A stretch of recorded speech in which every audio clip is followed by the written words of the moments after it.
All right, once again, everyone, thank you so much to those of you who are joining us live and those who are going to be listening in the session afterwards on the recorded and on the recorded session. I'm really excited to talk to you today about Ambergris Caye specifically. This island, while it may seem small compared to other Caribbean islands or parts of the world at 26 miles long and only a few miles wide, there are endless possibilities here, and we are continuously seeing more and more real estate opportunities pop up. So we are focusing specifically on Ambergris Caye today. We're really just going to be touching the surface, although it is going to be about 45 minutes of me giving you information. There's always going to be more and more to share, but of course, we can always have those conversations in a more personalized consultation as you're continuing to explore your real estate opportunities here in Belize.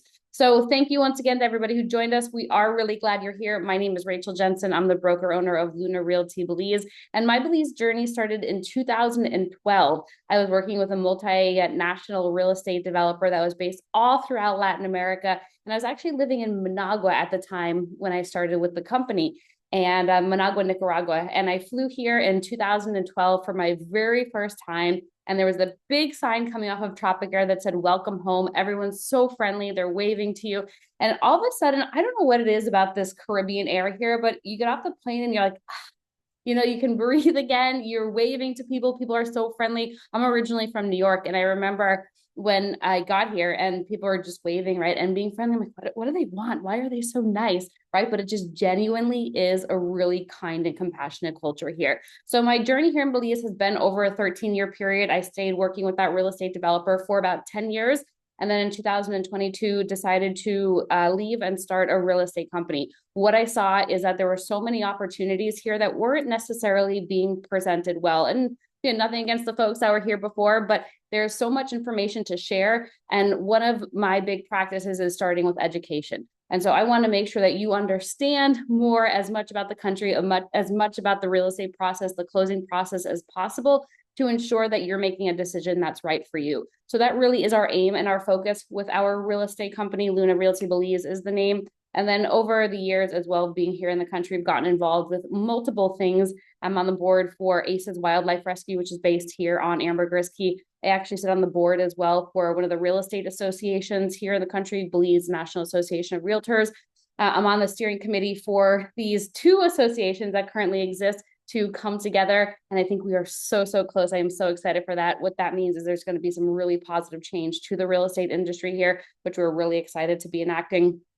And then for anybody who's looking to live here and just wants a little bit more insight about the people, what it's like to live here, I can gladly send you the podcast, The Gringa and Local. This is something that one of my other friends and I started, and it really is just a way to introduce the island and the people to folks. So happy to send that over to you for anyone who's curious about that.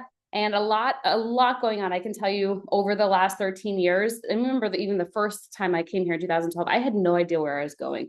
Right, my boss at the time, he's like, "All right, we're gonna send you to Belize. We have some stuff going on over there. We're just starting a project." So I'm like, "Okay, yeah, sure, Belize." No idea where it was, right? So I get on Google, look at the pictures, see the hotel that I'm staying at the development company. I'm like, this isn't too bad. I'm looking right out at the Caribbean, the swaying palm trees. And it was really just that stunning experience. And so, of course, it just felt like home. And I think that's what we tend to find a lot of people here. They either come on vacation or they come for work, or there's some reason that they're coming to Belize in the first place. And then they just end up staying, or they're coming back over and over and over again. It's a really beautiful, unique country. I've traveled extensively when I was with that real estate developer, and ultimately decided to stay in Belize when I left the real estate company, just simply because of the fact that it is home and feels like home. And this is where some of the nicest people in the world truly are. So over the next 45 minutes, we're going to talk a little bit more about why Belize, why now, but I really do want to specifically focus on Ambergris Caye and give you a breakdown of what the island consists of. We're going to go through the areas of Ambergris Caye as well. So it's a 26-mile long island, and at its widest point, it's about 3 miles. And within Ambergris Caye, there are many different areas, different neighborhoods, different areas that are in the path of progress, some that may be oversaturated, and we're going to be talking about that with you. We're also going to go through a few options for you and then give you the chance to ask your questions live. So for those of you who are just joining, do feel free to type any questions that pop into the Q&A section of the control panel, and we'll be able to get those answered for you at the end. If anyone's listening afterwards during the recording, you can always email us directly, info@lunarealtybelize.com, or put them in the comments section below and we'll get those answered for you.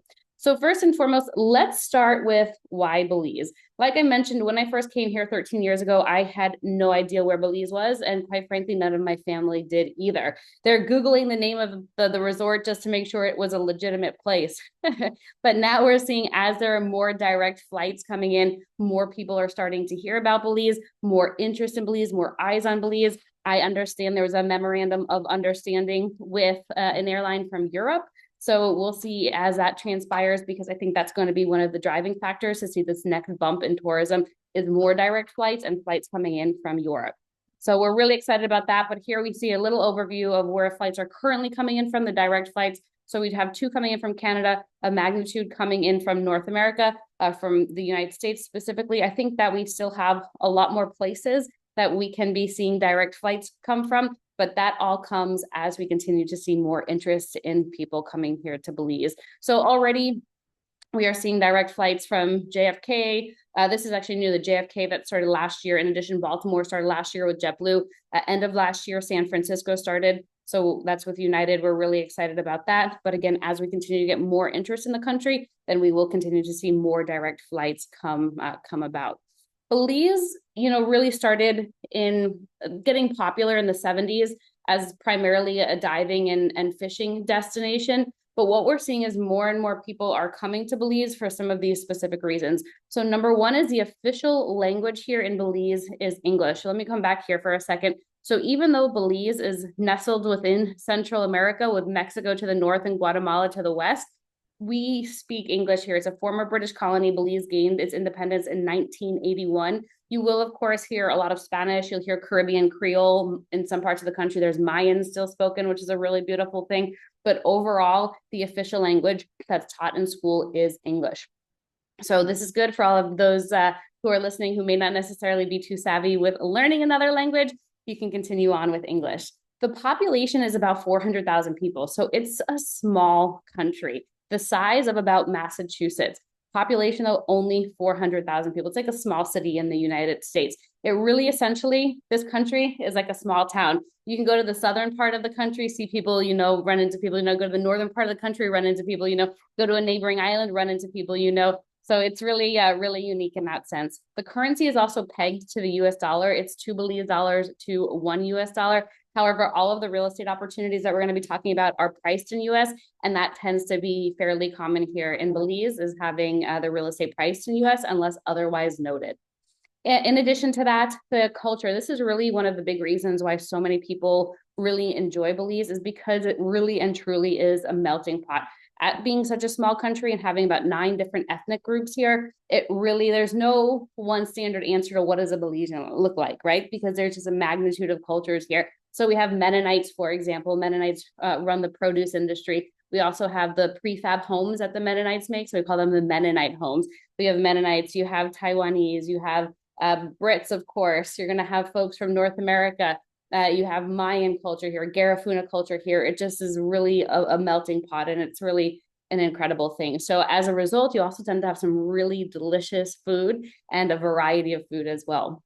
Now, when it comes to real estate, more people are choosing Belize over other countries within Central America because of these various reasons. So number one, and this is probably one of the most important, is that you as a foreigner will receive title to your property.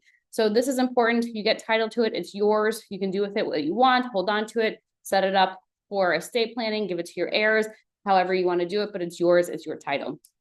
2 is that rental income tax is low. It's 1.75%. 1.75%. And this is a big differentiating factor between a lot of the other Caribbean and Central American and even Latin American countries throughout the world, where their rental income tax is a lot higher than 1.75%. In addition to that, low property tax. So property tax is based on the value of the unimproved land, the value of the unimproved land. So what that means is if you have a vacant piece of property and your neighbor has a 5-bedroom, 5-bath, 5,000 square foot home, you're going to have the same property tax as them, which if it's on a 50 by 100 lot, you're probably looking at about $100 US a year.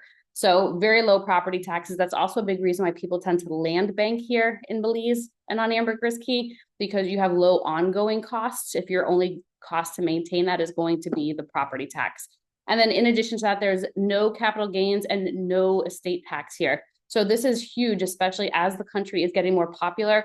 We're seeing more eyes on the country, more people showing interest in Belize. And of course, being on Ambergris Caye specifically, it's such a finite piece of land. So the only solution, as people are wanting, right, demand, supply and demand, basic economics here, we're seeing this big demand, but diminishing supply. So prices are going up.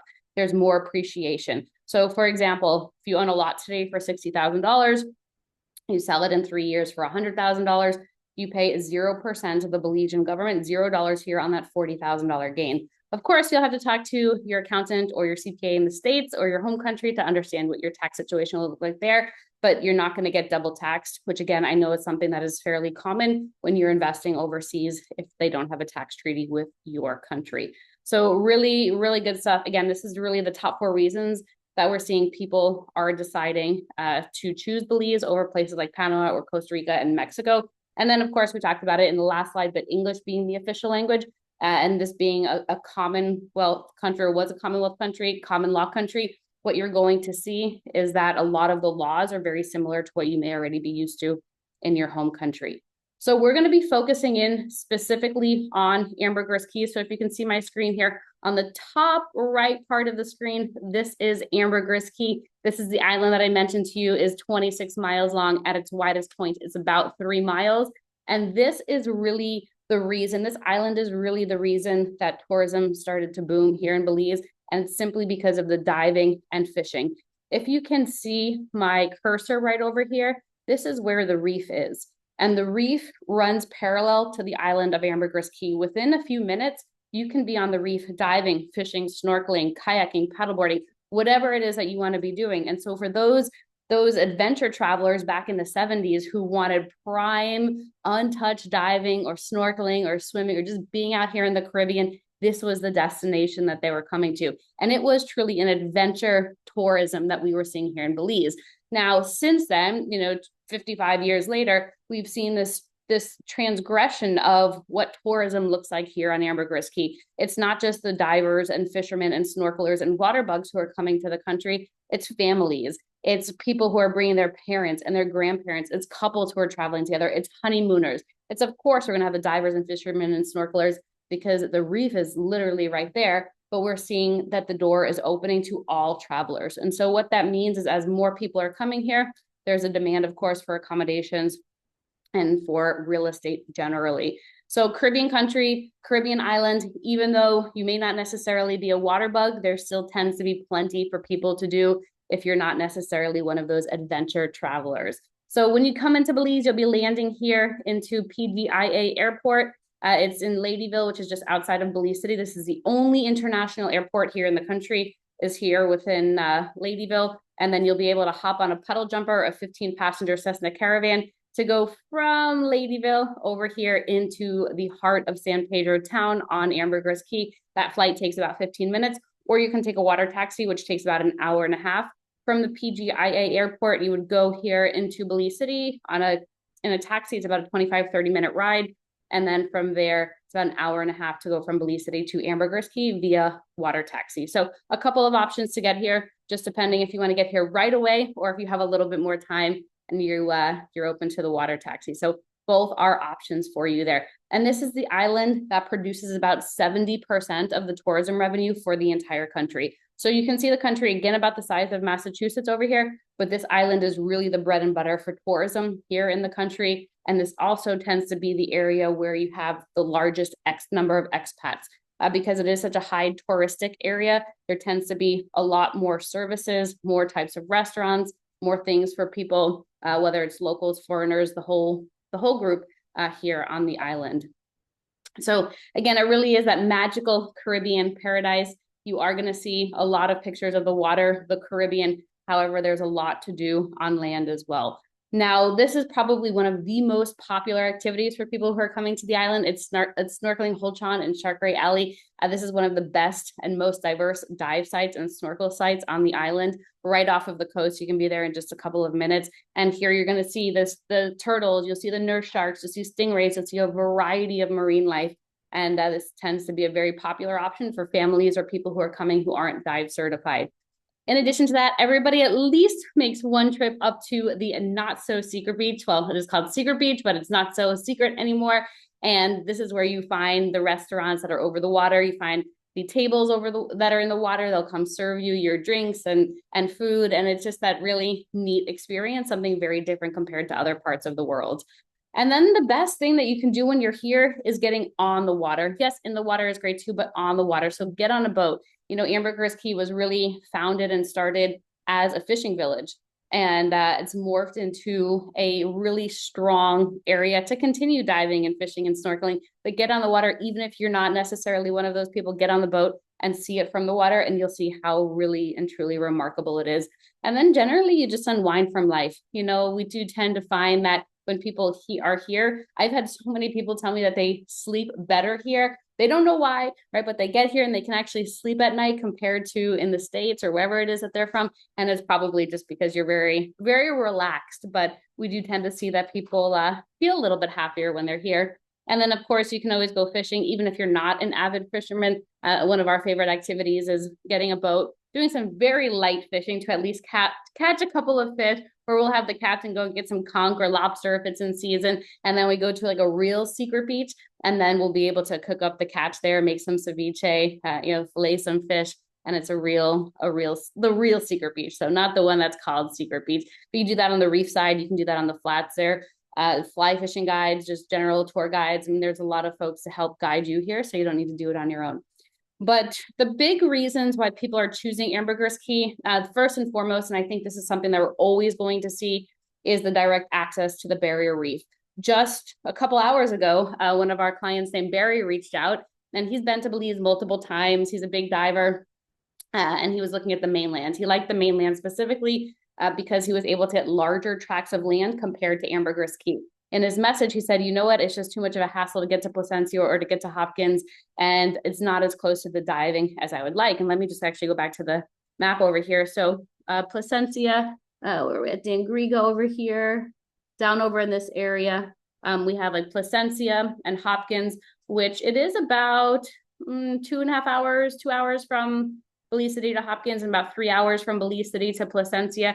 And he's like, it's too far. You know, I want something that's easier to get to for diving. And with that puddle jumper that goes from Belize City to San Pedro in 15 minutes, he said, it really makes sense for me to be on Ambergris Caye. So we were excited to see that message, but it is also one of the big reasons that people have been coming here and will continue. So if you're thinking about rental properties, go where the people are already going and where we're continuing to see the trend in tourism.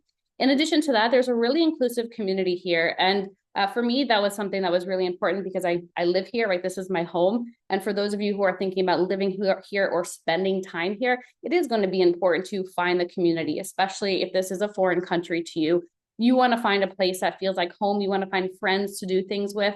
And something that I find so incredibly remarkable about this country and this island is that it's a very tight-knit community. Now, when I moved here to Ambergris Caye, I didn't have a family come with me. I didn't have a partner come with me. I was on my own. Of course, I had my coworkers and whatnot, but I was living by myself, traveling by myself, and I personally needed a place that I felt comfortable. And Ambergris Caye was that in 2012, continues to be that today. And you'll see that as you're spending more time, people get to know you, right? You go to the same grocery store over and over, and you're starting to get random discounts, right? You start to go, you have your favorite fly fishing guide, or your favorite tour guide or fishing guide, and you realize you're going to start getting the local prices as well. And so it just really is this great group of people. And if there's not necessarily a club or a group that's been established of things that, you may like to do, then you can always start it.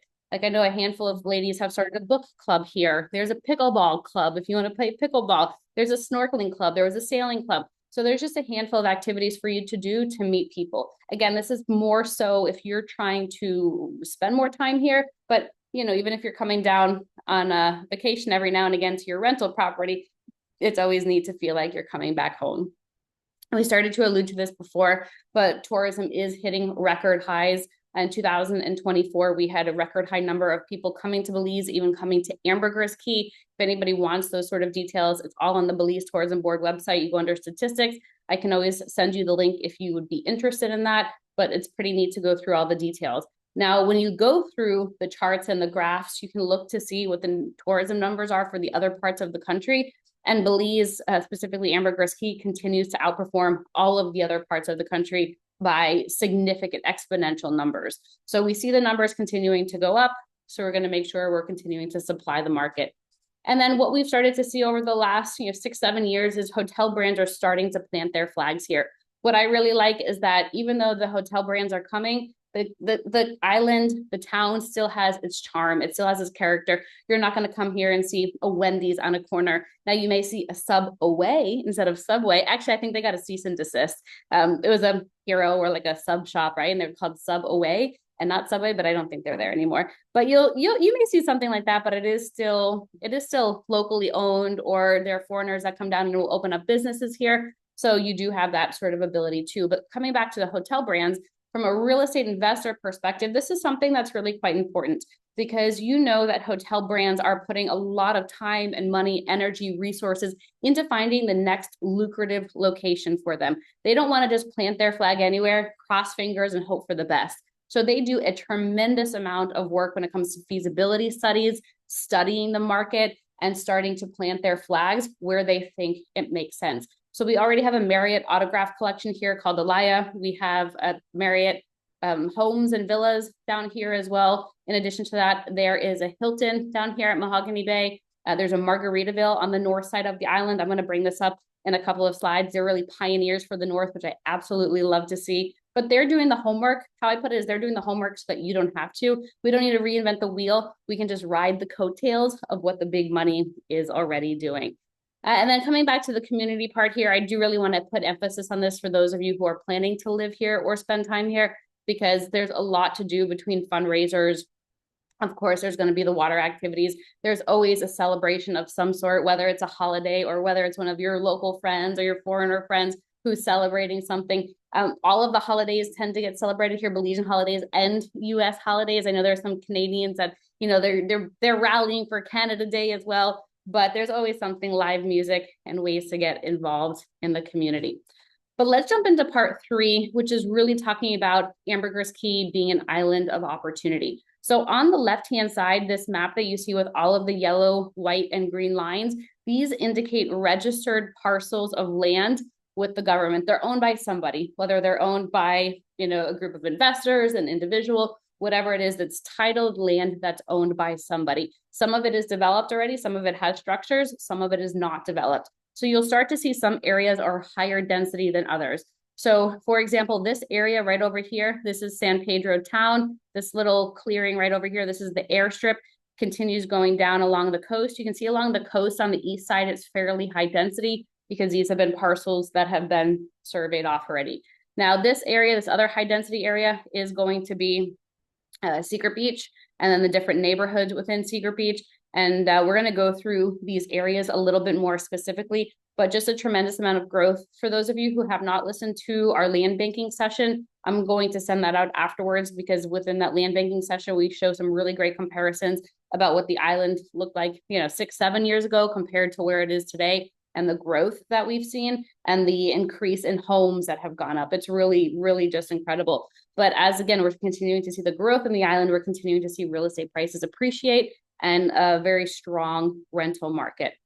So here's the island of Ambergris Caye. If anybody wants this map after the session, just email us, info@lunarealtybelize.com. I'll get this to you. And the reason that I'm offering it is because you don't tend to find a map with the neighborhood names, right? And we don't really have clear boundary lines either of what neighborhoods consist of. I mean, a lot of the locals will generally know which area is which, but you're not going to see signs that say welcome to, or you're now entering, thank you for visiting. No, maybe there's one area called Caribville, self-proclaimed town over here, little town. But other than that, you're not going to be seeing that. But I'm going to be talking to you specifically about the different areas of Ambergris Caye. So this whole island here is Ambergris Caye, as you can tell, and then San Pedro Town within this chunk over here. And San Pedro Town is really where the island started. It was a group of families that started this island essentially as a fishing village. But the north, we're going to talk about the north, and then we're going to talk about the south. And where you can see this green hexagon over here, this is where the bridge is. And do remember, this point here, because I'm going to refer to places as being at certain mile marker X. And you can even start to see this here on the screen. For these certain mile markers, you see habaneros 10 miles north. That 10 miles north is going to be 10 miles north of the bridge. This is going to be a very important indicator for you, 10 miles north of the bridge. And then we're going to do, when we talk about these areas down here, we're talking about the miles south of the San Pedro Town boundary line. So again, just bear with me. But again, you're not going to be coming to the island and saying, all right, like, let's go through the Mexico Rocks area neighborhood specifically. You know, it's about here to about here. But with that being said, we have a lot of information to cover. As you have any questions, again, please just type those into the Q&A section and we can get those answered for you afterwards. So this is the bridge. There is, in fact, a bridge going in 2 lanes now, which is really exciting. This used to be a crank bridge. And so it was golf carts, like a golf cart or 2 at a time, and a couple of people could ride it. And then it would take you over to the north side of the island over here. So anything that was on the north side, you know, about 15 years ago, 20 years ago, was very quiet. It wasn't necessarily definitely not as busy as it is today. And the road north only got paved about 10 years ago. So this used to be graded road, whereas now today, if you've been here before and you've experienced this, you know the road is paved and it goes up to about 3 miles to about Cocoa Beach. So bear with me. I'm going to break down the different areas a little bit more specifically. I could probably give hour-long sessions about each of these areas, but I'm going to make it fairly quick just to give you a snippet. And then if there's anything that you're interested in specifically, please, of course, reach out to us and we can chat a little bit further. So on the left-hand side of the screen, the left-hand top, there's that white box about this around the specific area that we're talking about. So here is the San Pedro Town, the San Pedro downtown area. And this is the where the airstrip is located. Tropic Air and My Air will fly here into the airstrip. And then Caribbean Sprinter has its water taxi over here. And then there's another water taxi that just moved a little bit south of town. And that's where the San Pedro Express comes in. But this San Pedro Town is really the core of the island. This is where the island started. It used to be sandy streets that have since gotten paved, but this is the area where you're going to find the restaurants, the souvenir shops, the bars, a lot of live music. You'll find for sure find hotel accommodations over here, but it does tend to be a little bit busier because of the fact that you can see it is pretty high density. We do drive golf carts, as you can see from the picture here on the screen. You'll see a variety of colored golf carts. This is fun. You do need to be 18 years old or older to drive them and possess a driver's license. So just a heads up for anybody that is coming. But this is really the area that you're going to go into. You're going to find some of the best restaurants on the island here. So I've indicated some of them: Caliente, Elvi's, Blue Water Grill, Sandbar. This is one of our favorites. They do delivery. And then in this Boca del Rio area, Wyo's, Naughty Crab, there's a stretch of beach that is actually just like this over here. This is closer to the Central Park area, but a stretch of beach where you're able to walk or drive your golf cart. And there's a variety of bars and restaurants over the water structures too. Wyo's is definitely a favorite of ours. It's a fellow from Wyo from Cayo, the district on the mainland, but he has an over the water restaurant. Naughty Crab on Tuesdays, they do hermit crab races. Sandy Toes is owned by a local fellow here who just does a really incredible job right there on the water. Cool beans, delicious breakfast. And then the high school is actually located here within the San Pedro Town area. So do note that you'll see these little icons here. So within San Pedro Town, we have two, you see the other one down here. We have 2 facilities, medical facilities. This is a private hospital. And then this is the polyclinic. This is a public facility right over here. And then in this area, we also have a fire department and a police station. So that's going to be right over here in the downtown area. So you can still find some real estate options, not many at this point. What we're tending to see is some older structures, because again, this is really the original part of town. So we're seeing some older structures that are for sale. Most people tend to demolish those and then build. However, there could be some saving for some of the ones that are on the market at this point too. But this picture on the bottom right is taken from the Central Park area. And that's going to be right over here where it says San Pedro Downtown. This is where Central Park is, where you can find that San Pedro banner to take your picture with. All right, so we're going to jump now to south of San Pedro Town to the end of the pavement. So the end of the pavement is about right over here. If you can follow my cursor, this is the end of the pavement, but coming down, it is going to be paved. About 6-7 miles of road within this area, the south area. has gotten paved over the last year and a half as well. And this is something that was really, really great to see, because this area tends to be more of an upper middle class to upper middle class, where we're seeing locals and foreigners coexisting, which is really quite neat to see. But within this different area, we do have different neighborhoods as well. Escalante tends to be a little bit higher end than some of the other areas, but San Pablo, all of these areas that you see here is where you're going to find expats living too. And what we tend to see is you can get a single family home in this area for about 250 to about 400,000 US, which is a lot more comfortable for a lot of people who don't necessarily need to have a beachfront view, right? Because once you start getting to the beachfront or getting to the water views, your prices tend to go up fairly quickly. But this is the area. You do have roads here, and a lot of the area it's paved, not all, but a lot of it is paved. Electricity in all of this area as well, and then public water through most of it at this point. BWS is where you see this, follow my cursor right over here. This is the Belize Water Company, and they are located right over here, their water facility. And so you do have potable water here in Belize. However, it just doesn't taste good on the island and within the areas that have public water. It goes through reverse osmosis, and it just tastes like chlorine though. So most of the time we'll tend to drink out of the 5 gallons. Now, this area also tends to be more residential, especially these inland areas. Along the coast, you're going to be finding hotels, and I put a couple of examples there. But once you start to get inland over here, it tends to be more residential. You have more schools in this area, so families tend to be over in this spot. There's a stadium for the island right over here. So this is where they have the soccer games. I come football here, so I have to remember it's soccer for the folks that are probably listening. But they'll have the stadium there. They can do track and field practice there as well. But a lot of little great restaurants in this area too tend to be more local, and little corner shops. So the Island Academy, that's one of the schools that's in this area. That tends to be where a lot of the expats will send their kids.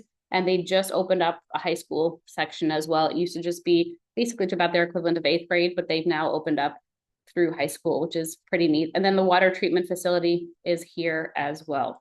And then where you see this cross, this is where they are starting to build a public hospital.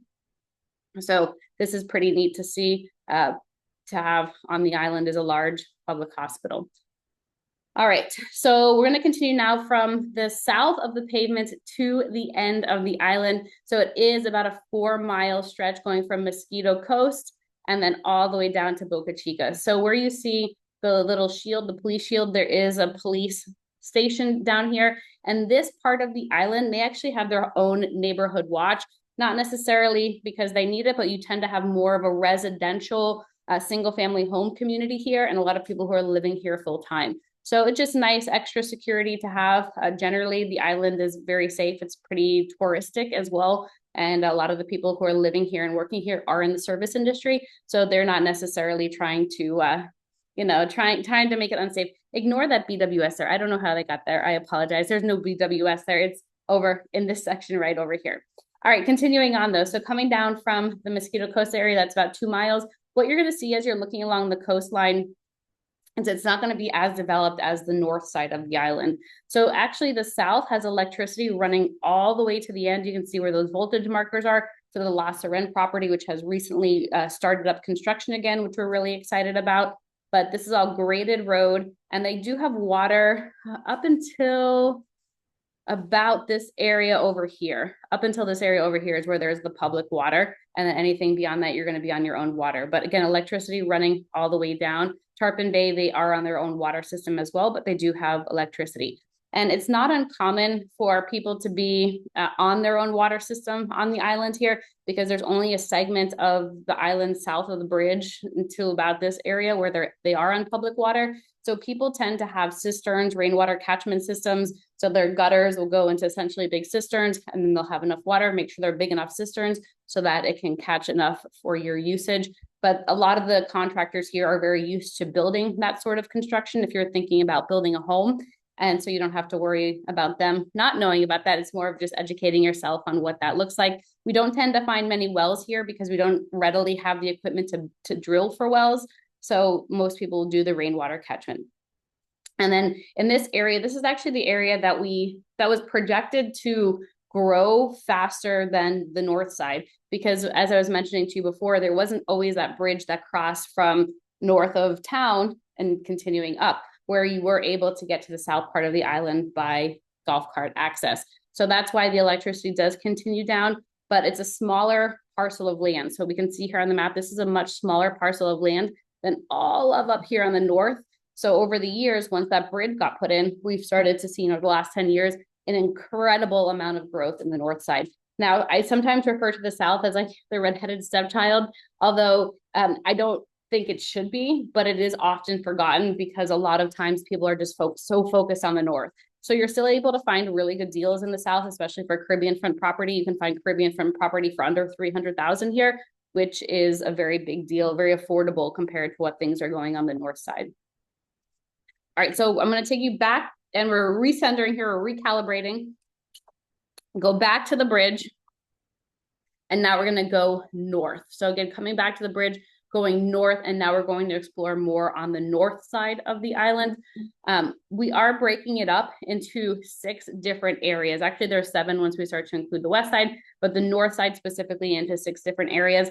And these are 6 different areas that we've allocated as appreciation potential, and areas that are moving, some are moving quicker than others, right? So it just depends primarily on the location from the heart of town and from the bridge. So that first 4 miles from the bridge to mile 4 is where we've already seen incredible appreciation. If you were one of the original people who owned land here before that bridge went in or before that road got paved, then you have done a really, really great job. If you are still holding on to that property today, your appreciation is through the roof. For example, beachfront area in this 4 mile chunk, even closer, you know, let's say the first 2 miles is going for about 700 to 800,000 just for the land alone. So we continue, as you're looking at the map here, you continue to go north, and you do continue to see beachfront prices, for example, go down as you get to the northern part here, because there's not road access up here yet, and the electricity actually stops right over here at Tranquility Bay, but it does ride along the coastline. So these are my projections of when I would imagine the peak appreciation for these areas. However, it could be moving faster than that depending on what sort of infrastructure improvement there is. This is if we're seeing the trajectory continue on at the current rate, this is what I would expect. However, it could be much faster if a lot of the plans that the government has for the north side infrastructure happens quicker than anticipated. So we're really excited about that, but we're going to be talking about this stretch right over here first, from the bridge to 4 miles north. Now, if anybody is interested in learning more about what's going on north, there are a handful of newspaper articles that have been published. There's also official documents that the government has been releasing.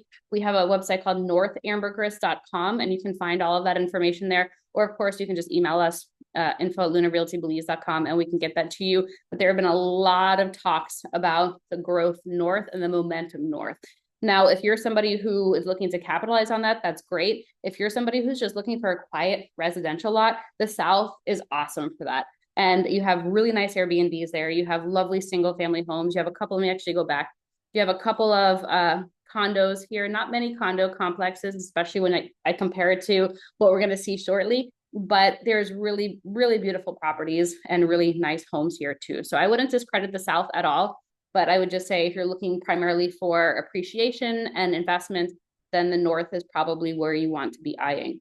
So let's take a look here. This is north of the bridge, right? So here's that green hexagon again, north of the bridge to the turnoff to Secret Beach. So it's about a 4 mile stretch over here. I would just only labeled a handful of things. There's a lot more to be labeling. What you're going to be noticing is as we're working our way up the coast, there's just less and less and less. And of course, that's what we would expect, right? The development is happening closest to town and working its way up. So the pavement continues from this hexagon all the way up here to where this machine is, over here by the Cocoa Beach and Belizean shores, and then it's graded beyond that. So accessible, it is all the way accessible to about mile marker 16, but it's graded and not necessarily paved. I heard rumors that there's a next set of pavements supposed to start in July. However, I realized that they never indicated what year that is. So it could be next year, it could be this year. We don't necessarily know. But in the meantime, what I always recommend is look to see what's already happening. And if you've been here before, go back to some of the areas that maybe aren't necessarily touristic areas, but you can start to see the growth and the momentum and the progress that's happening there. But this Tres Cocos area, this is like from the bridge about 2 miles up. It's what we call, it's like the Beverly Hills of the island, or Millionaire Row. This is where we tend to have some really big homes. Very successful Airbnbs are located in this area, but they're going to cost a premium. Like a single family home that's operating as an Airbnb, it's going to be starting at about 1.6, 1.7 million, and then going up from there. In addition to that, there's two high-end properties, Grand Caribe and Clearwater. Clearwater is probably one of the most luxurious properties that we have here. They're brand new. They just opened up last year. They're under construction of a second tower now, but these 2 bedroom, 2.5 bath started about 1 million, right? And that they're all like that. So they all go up in price from there. But this tends to be a good marker to understand what's around. And then at Grand Caribe, they also have a medical facility there. It's an urgent care. So that's why you will see the medical symbol there. Coming up to about 2 miles now, we're in the Buena Vista area. And then coming up to mile 3, Flying Fisherman. And then right after that is Spanish Reef. Now, something that I want to mention that you may not necessarily be thinking about is road access. We are able to drive all the way up to Tranquility Bay, but not all, and actually beyond that, but not all parcels that are for sale have roads in at this point. So that's something really important for you to be talking about with your realtor, to be understanding what has access and what doesn't, especially if your goal is to be building sooner rather than later. This is something that actually one of our agents brought up to me today. She has a client who's looking for beachfront property. She bought in Palm Bay, 19 miles north, and she wants to start building, but there's no road access there, and there probably won't be, as we saw in the chart. That's in the top part of the island, so there probably won't be road access there for a long time. So she's looking for an alternative property that's beachfront, where she can actually start construction sooner rather than later. All right, continuing on, we're at mile 4 through 8. And as you can see, going from 0 to 4 to 4 to 8, things start to get a little less, but we're seeing actually a lot of growth. If we did this about 1.5 to 2 years ago, there would have been half the amount of things on this chart. So it's pretty neat to see everything that's been happening. So follow my cursor. This is that Secret Beach turnoff right over here. And then continuing up, you can see that there is road access to these properties. We're in mile 4 to 8. This is one of my favorite places that opened end of 2024. It's called Up North. It's a driving range. They also have a lot of yard games there, axe throwing, darts. And this is probably one of the best additions to the north to be offering more variety for the places that are up there. Portofino, La Perla del Caribe, Blue Water Beach. These are condos or rental properties. Mata Chica, this is an exclusive, very high-end, adult-only property where, 10 years ago, I remember talking to the owner, and he was saying 10 years ago, they never, ever, ever took people by road. It was always through boat to get to Mata Chica, because he said it was just very, very bumpy and not a pleasant experience. He said, but now they have started taking people by road over the last couple of years, because they've been grading the road. It's a much more pleasant experience than it was 10 years ago. But Mata Grande, this area, we tend to see larger lots over here. So beachfront lots, about a half an acre. There's nothing available at this point within that Mata Grande to Playa Blanca area, that's beachfront. But these were going for about 500,000 plus just for the waterfront parcel alone. Nothing built on top of it. Now, coming up here, so these are all Airbnb markers. So there's even more of them scattered throughout the coast over here. But what you'll tend to find is that people are not living in their home full time. They do tend to rent it out through Airbnb. All right, so continuing on, we're going to be at mile, I don't know if you can all see that, but let me put my picture up. Mile 8 to 10. This is the area that is really being referred to as Newtown. This Heredia subdivision that you see over here is an area that was land given to locals. So it was a really neat initiative. About 400 parcels were given to locals. They had to put their application in. Once they got approved, they got a lease to the land, and then they can title that lease over to themselves. They can change it to a title for a couple $1,000s. But even if they don't change it to a title, they still lease it, they can still build on it. And so we've started to see over the last 2 years, Heredia subdivision really start growing. They've started putting more roads in. You can see the voltage markers, because there is electricity in a lot of these areas. They're still up in this area, more parcels that don't have road access yet, but that is something that is currently in the works. And then this road right over here continues out to the lagoon. But this area, I do like to put a lot of emphasis on Newtown, because this is where we really do see the next town going. And this is where the government, I will say like this, the government has control over this land here. For places like Secret Beach, that was all subdivided by a developer. So it's all going to be whatever the new buyers of those land and those parcels decide to do is what's going to happen there. Here, the government came in and they said, okay, we're going to allocate land for a school, for a hospital. And where this little police badge is, there's land there allocated for that. There's also a police station that's already there. There's a school bus that will take the kids who are living in this area down to town. Because this is about 35 minutes from town via golf cart, not everybody, you know, the people that are here may not necessarily have time to drop their kids off in school and then come back. As there continues to be economy of scale, we're going to see that school and the future hospital. Again, when that happens, this could be 20 years down the line. There needs to be mass up here in order to actually be building these things, but we know that there's the foresight to be planning it. This was a quarry. There's another quarry up north that is active. This one is still fairly active, but not as active as the one north.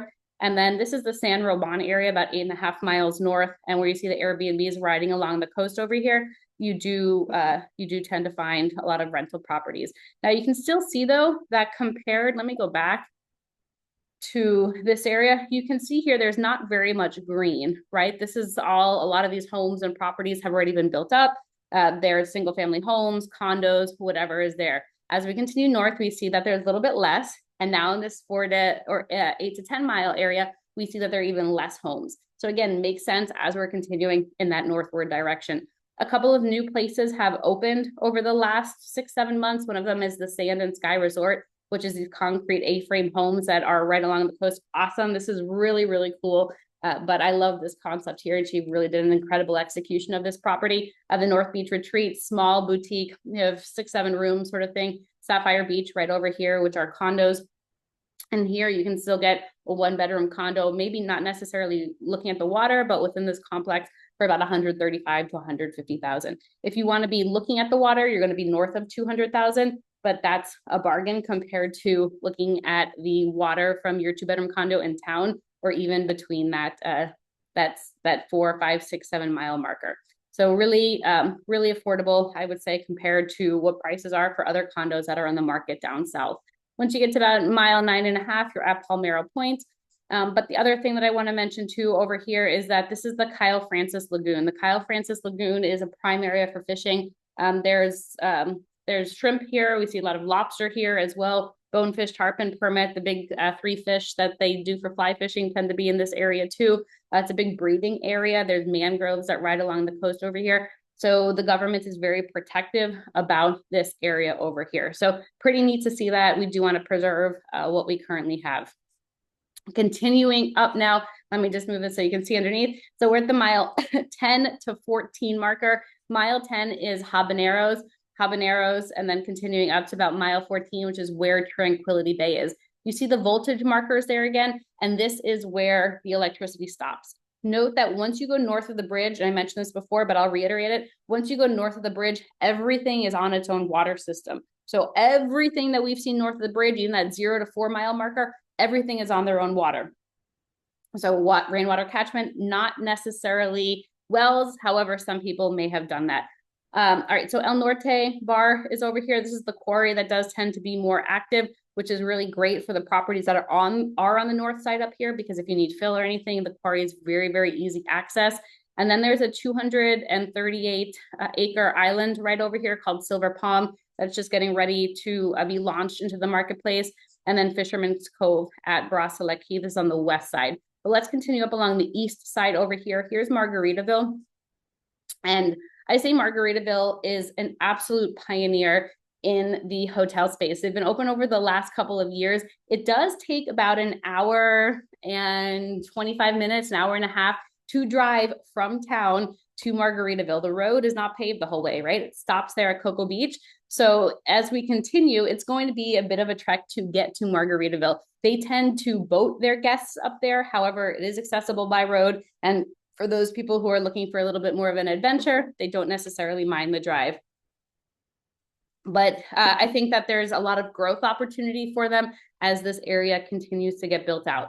So you can see now the number of properties, the number of resorts, condos, has greatly diminished compared to what we saw in the previous slides. There's more happening here. There's a property just north of Tranquility Bay that's doing an eco project, which is pretty exciting, like Ramones style, for example, with a lot of lush jungle and then of course the beach there as well.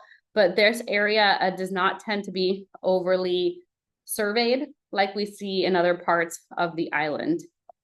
And then there's El Norte. Let me just highlight El Norte right over here. El Norte is like that quintessential beach bar. So it's located right on the water over here, the thatched roof, just a few tables, a few chairs in there. But it's a great place to stop as you're driving up north, for example, to grab a margarita or grab some food if you're hungry. All right, now we're getting to the point of even less appearing here on the screen, but this is mile 14 to 16, and this is the Los Robles area up to about Rocky Point. Rocky Point is where the reef hits the land. Where the reef hits the land, you have waves. Like if you're down in town, you don't hear the waves, right? Because the reef is pushed out about half a mile, but it's right there. It's really, really calming and peaceful. And as you can see, there's not much here. There are a few houses scattered throughout. These parcels tend to be a little bit larger, an acre, 2 acres. So people have a little bit more space here. You can get about a 2-acre parcel in this area for about $300,000 with about 100 feet of beach frontage. But it is quickly increasing because as you can see here from the picture, this is the Los Robles area.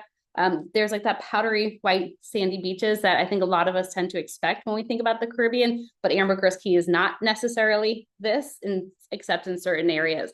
And so this is the area where you do tend to have that white sandy beaches and that Caribbean water and the reef really close. So prime area for those who like to be fishing, snorkeling, or just really enjoying the Caribbean. The Rocky Point Permit Camp, this just opened last year. This is really neat. This was opened by the same folks that were running the Cayo Francis fly fishing camp. They've opened up a new place over here. So for anybody who really enjoys fishing, this is a really great getaway away from it all. And remember, now we don't have electricity. So you're going to be off grid in anything in this area, anything north of Tranquility Bay.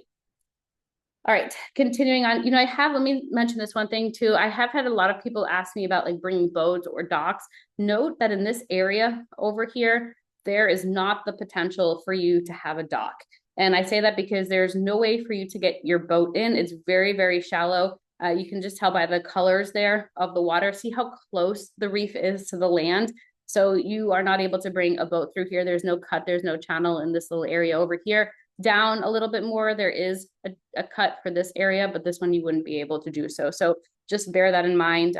I know some people have considered, anchoring their boat or befriending maybe Tranquility Bay and asking if they can do a boat slip or something along those lines at their dock. But those they don't necessarily like to be responsible for your boat either. But regardless, just important to note. All right, now we're going to be at the mile 16, about 16 and a half to 20 marker. And this, you can see there's really not much there. There's no road access going to this area. So this is where I mentioned to you that lady who has the Palm Bay property. There's no road. She can't build anything at this point, but you're able to get beachfront land here for about $80,000. So if you're somebody who's thinking, 20, 25, 30-year trajectory for max appreciation, this could be that right area for you. Or if you just want to land bank or pass something on to your kids, this is definitely a great option for you. But again, no electricity, no road access at this current time. And then just beyond this picture is the channel that separates Ambergris Caye, or San Pedro rather, Ambergris Caye and Mexico. So there is a channel that the Mayans built. I think it was like 700 AD when the Mayans built that channel, and they did it for easier trade route to be able to get there into the Bay of Chetumal and to be able to trade easier. So that was that's pretty neat there. And then there's the Bacalo Chico channel, which you're able to get into here and then do fishing in this area over here. It's like a prime fishing area. It's only, I think, some of the best fishing guys that are able to actually navigate through the Bacalar Chico channel, which is pretty neat. So this is mile 16 to 20 of town. Again, you can't drive up here. It is going to be boat access only. All right, let me bring you to the west now. So coming back to our map, you can see the area that we're focusing. This is the west side. The west side of the island really started gaining popularity with the inception of Secret Beach. So Secret Beach is a very large chunk of land that was owned by a singular developer who really put Secret Beach on the map. It's a great proof of concept of owning land here, doing subdivision and creating momentum and creating something from it. So this area is completely off grid, the Secret Beach area is. but it's pretty incredible really at what has grown here. But this area got a lot of traction because of the push from the developer, but also because of the beaches. It has some of the most beautiful beaches on all of the island. And some of them are actually artificial or man-made beaches because there's a lot of limestone in this area, but you do have that shallow turquoise waters. Within Secret Beach, you have different neighborhoods. So it's like Grand Belize Estates, for example, is one of the biggest neighborhoods. So here you can buy land for about $45,000 to $50,000. Palmyra Woods, about similar. West Key, these lots are larger, so you're looking at about $65,000 to $80,000. But it just varies. And then the Ambergris Bay over here, Ambergris Bay area is probably one of my favorite areas of Secret Beach. It's where you tend to have really nice homes, really nice structures. Ixchel, this just opened, 4 casitas and a really good restaurant, and they just opened up an adult only beach club too. So being in Secret Beach, like that hub of Secret Beach there on the beach side, it tends to get very busy and loud, a lot of loud music. It's a party scene, right? This is really a party scene over here, but having Ixchel open up the beach club, I think is going to be a great addition to the property. Now this area, when they first started selling it about 15, 16 years ago, there was no road. There was no road. Over the years, last 15 years, they've been putting road in, and they've been making it easier for people to get there. Now the Belize Tourism Board has also started to invest in infrastructure here. They paved 1 mile of road going from the beach into about here, and then hopefully more of it will get paved. But this is certainly a very popular hotspot for tourists who are coming. Continuing along the west side over here, so you can see there's additional land, and you can actually take this road from Secret Beach down here to Aruna. Aruna is a canal front community that is only about 15 minutes from Secret Beach, 5 minutes away from town, because you're just looking to the east side, which is where the heart of downtown is. So this has been a very popular option for people. Within Costa del Sol, they actually do have electricity here. So Secret Beach does not, but there's one developer here that pulled the electricity underneath the water. And so they do have electricity in this area. Aruna, Brahma Blue, Serenity Bay, they have electricity over here. And then continuing down, there's Laguna Estates. So there's some really beautiful property, waterfront property over here, but this is going to be boat access only. Turtle Island, for example, this is going to be boat access only. And then Cayo Espanto is an island, a small private island off of the coast over here that really was catering to more of high-end folks who are willing to spend a pretty penny on a private vacation rental. All right, continuing on the Northwest now. I know we're just about at the hour mark. I apologize, guys. I thought I was only going to be talking for 45 minutes, but I got a lot to say. So I'm going to wrap this up and just talk to you about some options. But the Northwest over here, this is, I think, the next area that we're going to be really seeing some tremendous amount of growth. The road stops at Secret Beach. So follow my cursor over here. The road stops right over here. There have been some talks about this area getting developed. Maybe at some point. I don't have any guarantees for you there, but I will say that this would be the next part. If you're looking at a land bank that I would recommend investing in. Silver Palm is the one I was mentioning before, 238 acres coming to market here shortly. And they've started to put in the canals, and they're doing canal front communities over here. And then also along the lagoon. So you'll have essentially a lake view, but then also from the west facing properties, you'll have that beautiful like turquoise shallow water that people are I know craving. So really good options, really good opportunities that are just starting to hit the market here. All right, so let's jump into part 4, your options. What are you looking for? So I would break down to 5 different types of properties. One is undeveloped land. This is a great option if you're looking for real estate, but you are not necessarily finding like a finished property that you like. You want to build, you want to do something with the property. Then there's the path of progress land. So this is really geared towards the land bankers, people who are primarily doing this for an investment, get in early, may not necessarily have all the infrastructure, and then cash out when the property appreciates. You may be looking for turnkey homes and condos, which is a great option for somebody who's wanting to move in right now, or perhaps you already want the cash flow. If you're somebody who has a little bit of time, then I would recommend pre-construction opportunities. This is where we've seen some of our investors do really well because of the built-in appreciation, and the property is also brand new. So if you have a year or two to wait as the property is getting constructed and then selling it, you typically have some great appreciation because the prices have increased. Pre-construction prices tend to be better, of course, than properties that are already constructed. And then the development opportunities, if you're somebody who sees the opportunity here in Belize, you have that investment mindset and you're looking for something to do here in the country, this is a great option. Look for the larger tracts of land and then see it as a potential investment opportunity.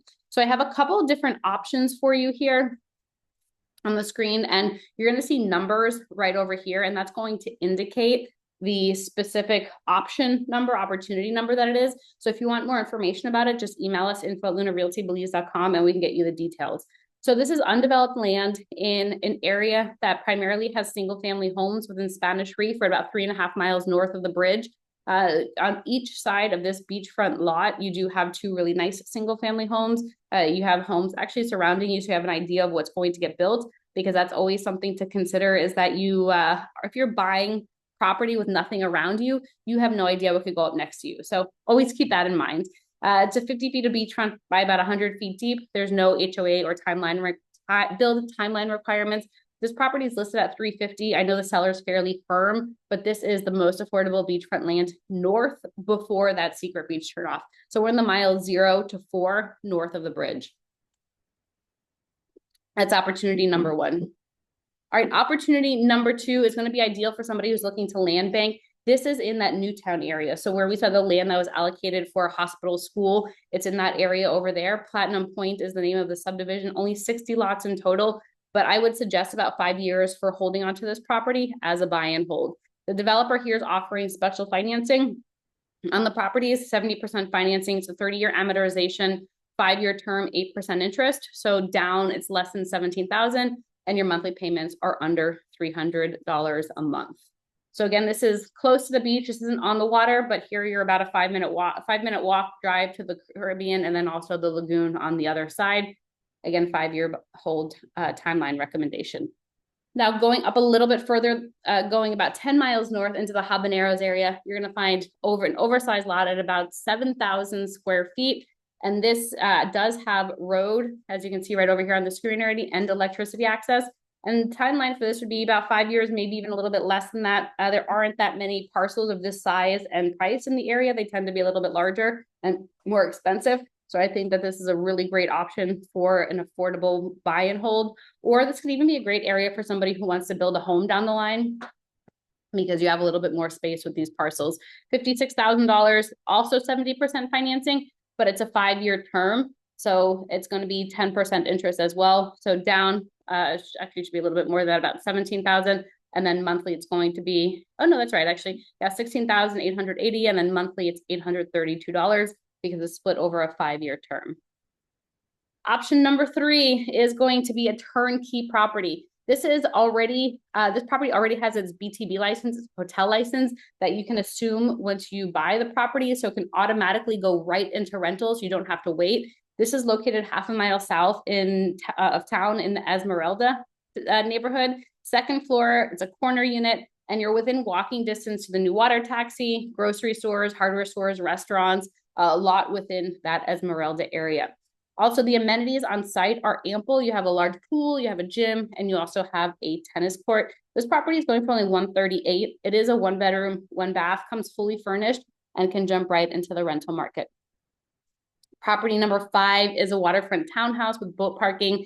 This is ideal for somebody who wants to spend time here. They do not permit nightly rentals here. However, they do allow long-term rentals. So this seller has done an incredible job furnishing the property. All of the furniture comes included. Some personal stuff like artwork and whatnot will not be, but overall it comes ready for you to live in or to long-term rent out. What I really like about this property is it's on the lagoon. So you have 3 different verandas that you have views from. And in addition to that, you have a garage, a finished garage, and you have a pool there on site as well. And then there's also a dock. So if you have a boat, you're able to park your boat there. This is opportunity number 5. Opportunity number 6 is in that pre-construction. So this is really great for people who are looking for appreciation. This is actually getting near completion over the next few months, but this is a 1-bedroom, 1-bath for about $300,000. It looks right over the turquoise waters. I mean, it is so incredibly stunning. But there will be a community pool when it's finished, the dock, beach area, yoga platform, and more. This is one that I would say it is going to increase in price once the property is done in a few months. So if you're looking for more of that instant appreciation sooner rather than later, this could be a great one for you. I also think this would do very well in the rental market too, because of the views that are here and the location, where you're 5 minutes away from like that craziness of Secret Beach. You're like 2 minutes away from Ixchel, which is that private adult only beach club, which is pretty neat, but it tends to be a little bit more of an upscale area of Secret Beach. All right, and then also pre-construction is going to be a canal front 3-bedroom, or you can just make it simply a 4-bedroom if you want to, if you want that bonus room.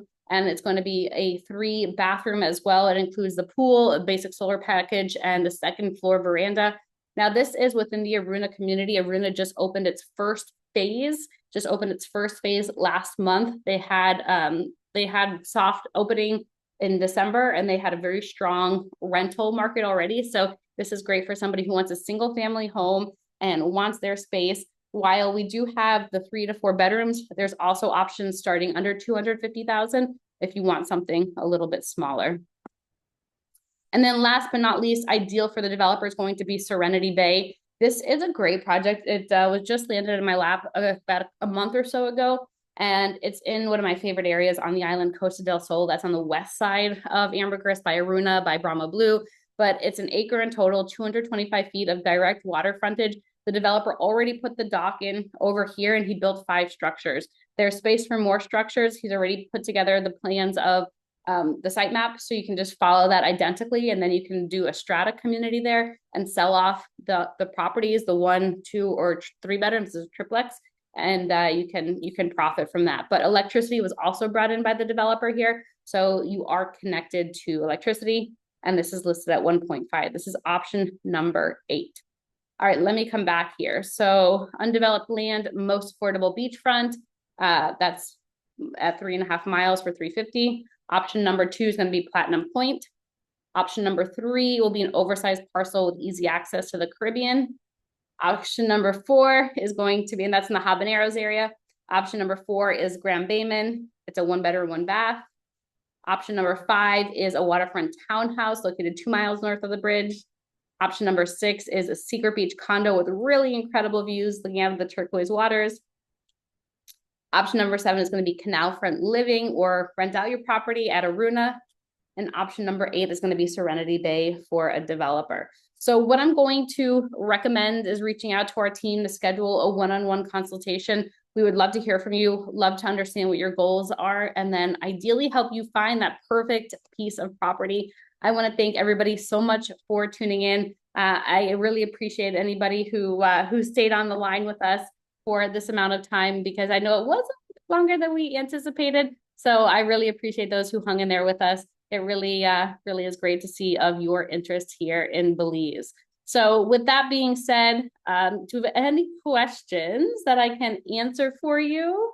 I see Brad raise your hand. Brad, feel free to type into the Q&A section and we can get those questions answered. So I see somebody's asking about buying property in Belize and the closing process. You know what I'll do, if you don't mind emailing me, I'll send you info@lunarealtybelize.com, info@lunarealtybelize.com, and I'll send you a video I did that walks you through the closing process, because there's a lot to it, and I know we're a little over the hour here, so, and I want to make sure it's detailed and I don't miss anything. Brad said, I arrived late. Will there be a recording available? Yes, there will be a recording available. And as long as you're on the live session with us, you'll get a copy via email within the next day here. Yep, you're very welcome. All right, I see some more people asking specifically about opportunities. Again, reach out to us. That'd actually probably be best, info@lunarealtybelize.com, and we can get those answered for you. Somebody's asking if we can help find real estate that's not listed with us. Yes, of course, we're more than happy to do that. We can act as your buyer's agent. There's no cost here to be your buyer's agent. The seller is the one that covers commissions, so you don't have to worry about that. Our goal is just to make sure that you're well represented, and our team is, of course, glad to help you with that. All right, I'm seeing some more questions come in, but they're pretty personalized. So email me, info@lunarealtybelize.com. We can get those over to you. Once again, thank you everyone so much for joining us live. We really do appreciate it. And I'll talk to you soon. Bye, everyone. Hopefully we'll get to see you in Belize at some point. Bye.